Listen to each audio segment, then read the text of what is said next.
എല്ലാവരും ഫുഡ് കഴിച്ചുകൊണ്ടിരിക്കുകയാണ്. അപ്പോൾ സാബുമോനും ഇരിപ്പുണ്ട്. അപ്പോൾ ആദിലയും നൂറയും അനിമോളെ കിച്ചണിൽ വെച്ച് കളിയാക്കിയത് കൊണ്ട് അനിമോൾ ടേബിളിൽ വന്നിരുന്ന് കഴിച്ചില്ല. കാരണം വീണ്ടും ഫുഡ് കഴിച്ച് തീരുന്നവരെ ഇവർ കളിയാക്കുമെന്നറിയാം. അത് അപ്പോൾ അനിമോൾ ഇല്ലാത്തതുകൊണ്ട് പിന്നെ സാബുമോനെ ഇട്ട് കളിയാക്കാൻ തുടങ്ങി. അതിൻ്റെ ഒപ്പം ഷാനവാസും ചേർന്നിട്ടുണ്ട്. ഷാനവാസ് ആദ്യം പിന്നെ സാബുമോനോട് ചോദിക്കുവാണ്, കടല വെന്ത് പോയാൽ ഫൈബർ പോവോ, അല്ലെങ്കിൽ വെന്തില്ലെങ്കിൽ ഫൈബർ കിട്ടില്ലേ എന്നൊക്കെ ചോദിക്കുന്നത്. അപ്പോൾ സാബുമോനൊന്നും പറഞ്ഞില്ല. അത് കഴിഞ്ഞപ്പം ആദില ചോദിക്കുകയാണ്, നാരദനോടാണോ ഇങ്ങനത്തെ ക്വസ്റ്റ്യനൊക്കെ ചോദിക്കുന്നതെന്ന് ഷാനവാസിനോട് ചോദിക്കുന്നു.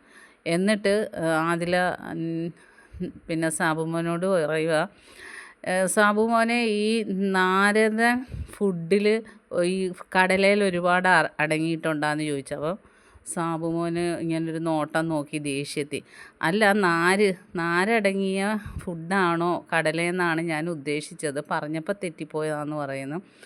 അപ്പോൾ സാബുമോനൊന്നും മിണ്ടാതിരുന്ന് കഴിക്കുവാണ്. അപ്പോൾ ഷാനവാസ് ചോദിക്കുന്നു, എടാ നീ ഇവിടെ വരുന്നതിന് മുമ്പ് എല്ലാം ക്ഷമിക്കാനൊക്കെ പഠിച്ചിട്ടാണോ വന്നതെന്ന് ചോദിക്കുന്നു. അപ്പം സാബുമോൻ പറയുന്നത്, എനിക്ക് നല്ല ക്ഷമയായതുകൊണ്ട് ഞാനൊന്നും പറയുന്നില്ല. ഷാനവാസ് അതിലേയും നൂറേയും നോക്കി ചിരിച്ച് പറഞ്ഞു, അപ്പം നീ ക്ഷമ പഠിച്ചിട്ടില്ലല്ലേ, പിന്നെ നീ ഇവിടെ ചത്ത പോലെ കിടക്കാനാണോ പഠിച്ചതെന്ന് ഷാനവാസ് ചോദിക്കുന്നു. അപ്പം ഇവൾമാർ രണ്ടും കൂടെ ഭയങ്കര ചിരി. പാവം അവിടെ ഇരുന്ന് കഴിച്ചുകൊണ്ടിരിക്കുവാണ്. അത് കഴിഞ്ഞ് പിന്നെ കടല, സാബുമോനാണ് ഈ വേവാത്തതുകൊണ്ട് കടല വേണ്ടാന്ന് പറഞ്ഞത്. അപ്പോൾ പരസ്പരം പറയണേ, കടല ഇന്നത്തെ നല്ല കടലയാണ്, വേവാത്തതുകൊണ്ട് ഇടയ്ക്കിടയ്ക്ക് കടിച്ച് തിന്നാം. അപ്പം നെവിൻ പറഞ്ഞ്, ബിഗ് ബോസിൻ്റെ കടല ഇത്രയേ വേവത്തുള്ളെന്ന് പറഞ്ഞ്.